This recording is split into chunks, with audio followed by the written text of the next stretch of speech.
Naaresto ng mga otoridad ang isang most wanted na individual at dalawa pang suspect sa magkahiwalay ngunit magkakasabay na manhunt operations na isinagawa kamakailan sa iba't ibang bahagi ng lalawigan ng Bataan.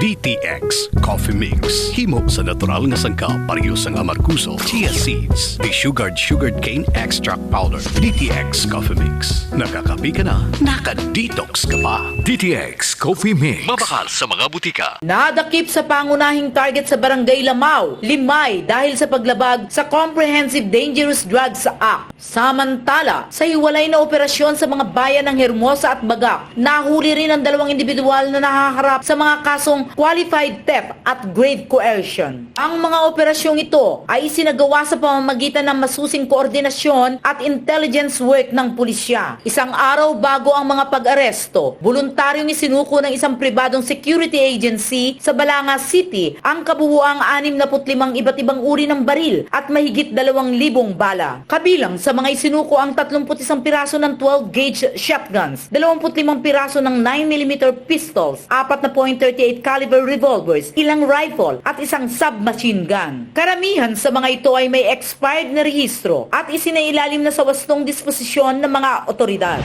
Tungkol sa DTX 500, kontrolado na ang blood pressure at sugar ko. Salamat sa DTX 500. Balita mula sa Bataan, Central Luzon. Aileen Cuevas Sanchez para sa Kampiyon na Himpilan, kampiyon sa Balita Serbisyo Publiko at Kasiyahan sa buong Pilipinas. K5 News FM.